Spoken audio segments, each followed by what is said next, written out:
C'est l'effet, on a dit votre tic à ma cambo. C'est l'effet que vous avez mais on va continuer mon boulot. Vous avez la mato il est à chef na bango bomi sama abatu. Biso kundana kabila na masasi. Bango ko pamba. Abomi sama abatu. Aye ba bomi sama abatu biloko osala. Comment de Rojama Kabundu blessé de commenter faire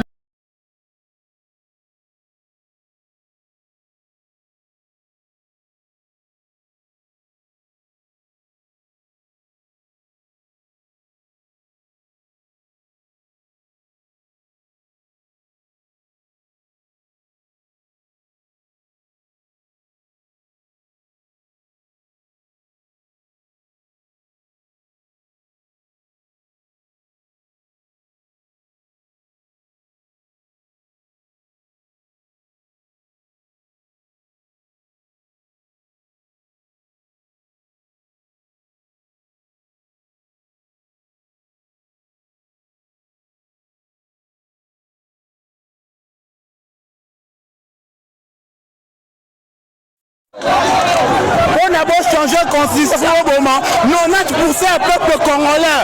Il faut donc qu'on fasse un peu de bisous nosso. Vous pouvez changer de pour les pays nord, vous êtes un ami.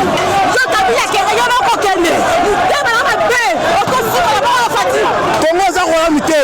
Congo est en royauté. La révolution nous appelle. Communiqué communiqué officiel du gouvernement provincial relatif à la manifestation de l'opposition tenue ce vendredi 12 juin 2026. Le gouvernement provincial de la ville de Kinshasa déplore vivement les violences et troubles à l'ordre public qui ont émaillé la manifestation organisée par l'opposition ce vendredi 12 juin 2026. Alors que les organisateurs avaient été autorisés à tenir leur rassemblement au terrain à Sousa dans le strict respect de la loi afin de préserver le caractère inviolable du siège du Parlement conformément au règlement intérieur de la dite institution. Cependant, les manifestants ont choisi de s'affranchir des conditions fixées par l'autorité urbaine en changeant contre toute attente l'itinéraire préalablement convenu. D'après les premiers données à notre disposition, il n'y a eu aucune perte en vies humaines, 20 blessés légers dont 15 policiers et 5 manifestants, et près de 5 épaves de véhicules incendiés. Le gouvernement provincial rappelle que sa responsabilité première est de garantir la sécurité publique ainsi que la libre circulation des personnes et de leurs biens. À ce titre, il lui appartient également de veiller à ce que les manifestations publiques ne perturbent pas le déroulement normal des activités économiques, administratives et éducatives, notamment des épreuves du TENASOSPE actuellement organisées. Le gouvernement provincial souligne que la liberté des manifestations consacrée par la Constitution et les lois de la République constitue un droit fondamental qui doit être exercé dans le respect des droits et libertés de tous. Elle ne saurait en aucune circonstance prévaloir sur le fonctionnement régulier des institutions de la République, les droits des citoyens à vaquer librement à leurs occupations, ainsi que les droits à la libre circulation. Par ailleurs, les informations venant de nos services de sécurité révèlent un mode opératoire préoccupant, consistant à recruter et manipuler des individus désœuvrés, parfois sous la prise de substances prohibées, à les munir d'armes blanches et à les placer en première ligne afin de provoquer les forces de l'ordre, de franchir le périmètre de sécurité établi et de se livrer à des actes de provocation. Le gouvernement provincial condamne avec la plus grande fermeté ces pratiques qui n'ont rien à voir avec l'exercice légitime des droits et libertés démocratiques, exposant inutilement les populations à des risques graves de sécurité. Le gouvernement provincial se réserve le droit de saisir les instances judiciaires compétentes afin d'établir les responsabilités. Le gouvernement provincial réaffirme son attachement aux libertés publiques, à l'état de droit et au dialogue démocratique, tout en rappelant que nul ne peut se prévaloir de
nyonso makambo mokili yango mabombami kaka na mabombami kokanisaka te yo nde oleki bato nyonso na pasi eza na motu mosusu pasi na ye so bapesi.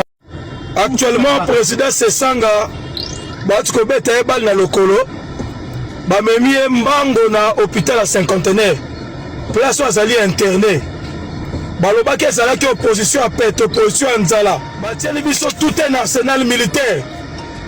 Basodo fallait ba servir mboka. Bakende kobengana ba M23 eza basodo batieli po bapekisa peuple.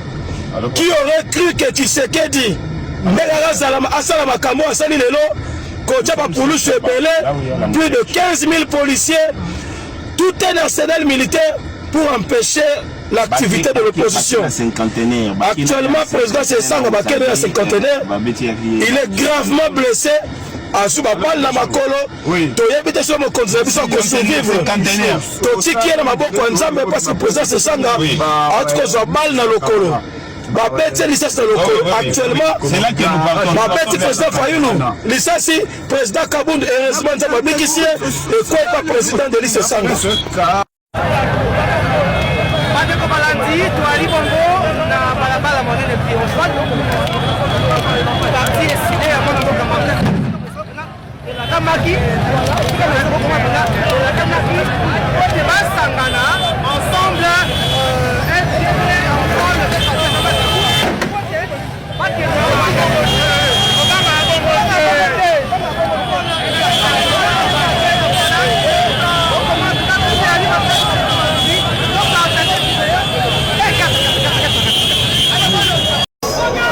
Bosa komona bino moko ndenge la force du progrès IDPS va perturber activité à biso en vol. Toza liboso un siège en vol na enseignement. Bosa komona une activité pacifique mais kuna ba force du progrès to komonde ba pulusu batiki bango ba ko sala désordre. Toza la autorisation nyonso mais tomoni bande ko la force du progrès IDPS ba ye ko sala mobulu yango to ko interpeller ba autorité ba mona likambo za ko se passer siko na siège en vol et tozali agressé par la force du progrès de l'IDPS ba intolérant. Nous sommes menacés, le siège de l'ECD, nous sommes menacés. Voilà comment la force du progrès, ils ont brûlé les sièges, brûlé les véhicules. Donc, Maïek attaqué biso Sikoyo, tu as un siège à ECD, tu as eu attaque moko terrible. Plus de 800 forces du progrès, Nabatou Abamoto, Talandé va résister, on a biso ECD Bazali Banda, Tala. Donc, siège ECD attaqué, Tala la police Yoana, Tala la police Yoana Nangambu. Azali ko protéger bango, la police a bandé aux éléments comme côté. Donc siège attaqué, siège saccagé, moyens alité. Ba molotov bazo boka, ba milangi bazo boka, ba ni bazo kata, on a eu des blessés terribles. Voilà la police. Si vous regardez, vous verrez que la police. Voilà la police. Il ne faut rien. Voilà la police. Les gens de l'ECD sont là. Voilà nos résistants de l'ECD, nos voyants résistants, malgré l'attaque Wana, les résistants, les télévis, la crise qui est aux Aïnibali. Donc, moi, plus de 800 du progrès, nous avons machette, Bambeli, Biloko, Ambloche, Nosso, Bayeko 4, Bayeko Balobi, qu'il faut éliminer. Pour la Bango, Bazali, pour le changement de constitution pour Boba. Donc, la police, Azali Naye, Tala, on a dit sur la police. On a mis sur la police. Oh, bah, jeune n'a plus sur la résistance, donc siège décidé moyen zaté. Maintenant, c'est ma casse. Du programme de la machette, il y a Sika. Comité international, nous allons mettre regard de Tala. Comité national, nous allons mettre regard de Tala. Moyen, la police est à l'autre côté. Ah, je vais accompagner par vous. Tala la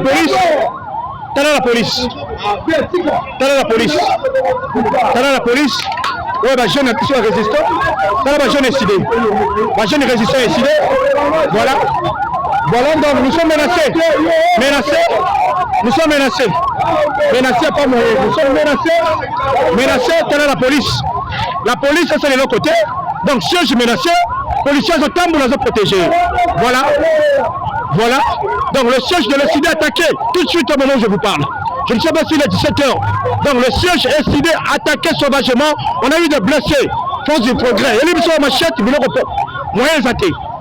Balobi bango, bakokile na stila suka. Bango balobi mboka weza bango, bakazana tuba kobo ma kokata. Kala, on la police. La police a une presse à Télépi, à refaire le côté, à protéger.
Le rôle a bino bonobi, beaucoup appliqué article 64 du Kambouté.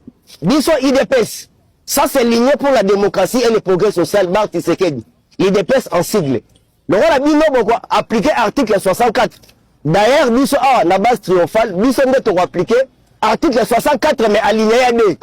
Donc l'enga est en asoki bino borobanda na wangata. Bosugi et na wileri. Biso torobanda parler du peuple tosugi na wileri. Comme ça torokutana. Faïlu et loko yo toko salo na vie. Oko regretter na si moi si na yo a retourner mais bato e basali yo boye, basa bande ko mi bali to basa ba extraterrestre. Oyo eza misapi. Na mukolango e comme ba ciseaux. To la boye. L'IDPS depuis opposition IDPS to le baki déjà to changer constitution. Depuis kala. Depuis on a contre IDPS to na et l'autre côté na opposition. To ebe côté un jour to reçoit pouvoir. Mais les IDPS tozi pouvoir. Carrément, le rôle à tozi pouvoir, c'est que tu faut changer la constitution. Parce que tant déjà tu es en opposition, tu es que non, tu vas changer la constitution. Il fallait qu'il empêcher Bisson. Tu commenter. Mais le rôle tu comme la place. Tu vas changer. Et que les États-Unis a osé la Bisson parce qu'il fallait tout ça là, la permutation, accord économique et financier. Et c'est il faut changer la constitution. À suivre. Mon jeune frère Fali, il nous a fait ça. Et Félix, tu sais qu'il est au courant. A retirer la biso libaya lelo, lobikuna ko finga ko beta mazo ko lekende ko lukabatu bazo ya ba betinga na Château Rouge. Na boyi ko beta te na ke Belgique ba betinga ba tikeli mutakala. Moi qui ai souffert pour la République, je ne suis pas honoré, même médaille de mérite, il n'y en a pas. Est-ce que Félix Tshisekedi peut me dire ça?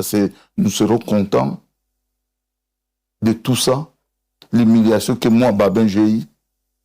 Et moi, na tinda ba combien de fois? Ba panzanga jeep nanga, Touareg, ya 6 cas que je payais avec mon argent. Bango ba so donda na mbongo à Congo. Babilo wandengwana, est-ce que vous savez ça biso? Tout ça la clair. Mboka oyo le kobe so liboma. Biso bana na bino tozo bimana mandia to décréter ba ville morte tozo za ba marche pour la ville na biso échanger. Tozo te beti ba 35 ans ya chômage, ba 15 ans ya chômage, ba 20 ans ya chômage. Bino mo bozala ba ndaku ba mama bozo so ba mama papa la bana bino ba 34 ba mela lati. Moi na 34 ans za na mon transport pour que me luka musa zo pe musala ya ngopete. Yo ba mama bino bo mona ka yango. Bokende luko kama bando qui partout dans ma famille sans pourtant savoir que problème le ko nza mboka etambola bien te. So yo ke na le play ici ba ma pia na marche o zo sala ke ba vina biso ko tika la Congo. Mama les tambola na samoi. Mama vous pesi na pasi ya. Oui ba ndoki to luka na ba famille bino ne bo ba ndoki. Parce que biso to so luka pour la liberté na biso délivrance na biso économique, financière, politique, pour le développement mboka mais maman yo ke marché pour na tout le monde a incompétence sous mandat mususu. Mais maman boza ba ndoki ya bozo si sanga marene. Peut-être ba via ba na bino ba na ko comprendre que mambo ça ezaki ndoki.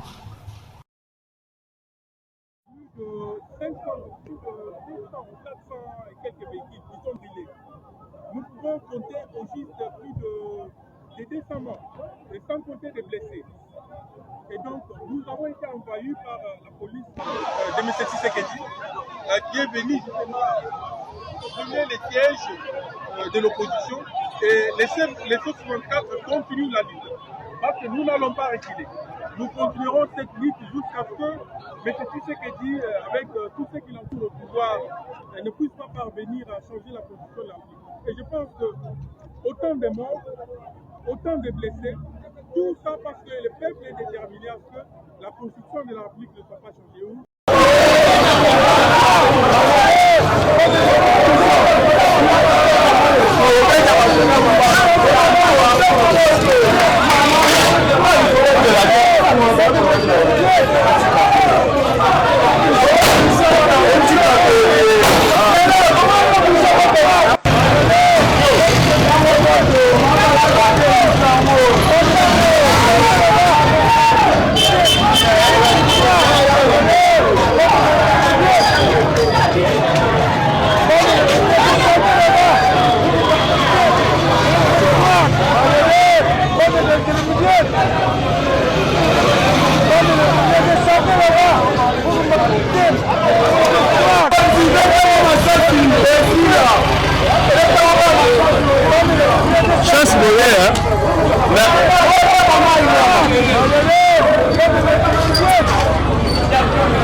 Etienne Tshisekedi, l'opposant le plus redoutable, et occupé aussi.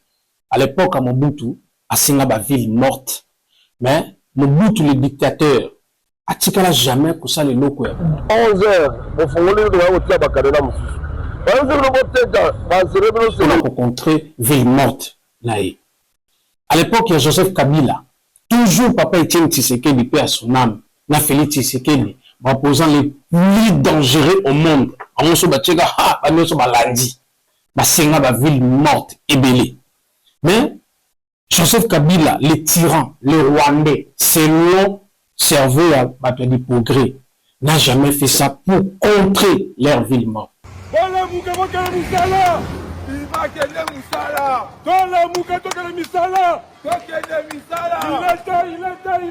Mais ce que je n'arrive pas à comprendre, opposition à Pété, opposition à Nzala, opposition à Naïbité, à Mayou, à Sogi, à Nini. On va plaquer Félix Tshisekedi à Mani, va signer la ville morte, mort. Pas la résultat. Bah, comment c'est que Soso?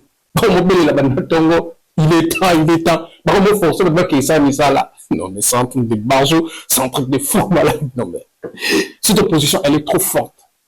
Ce qui dénote que cette opposition, elle est trop forte. Et Ali, malgré la menace, il y a gouvernement contre les fonctionnaires, malgré la menace, il y a des bourgmestres contre les commerçants, malgré la possibilité de transport et les malgré l'embouteillage artificiel qu'on va créer, la ville morte, et c'est là qui réussit.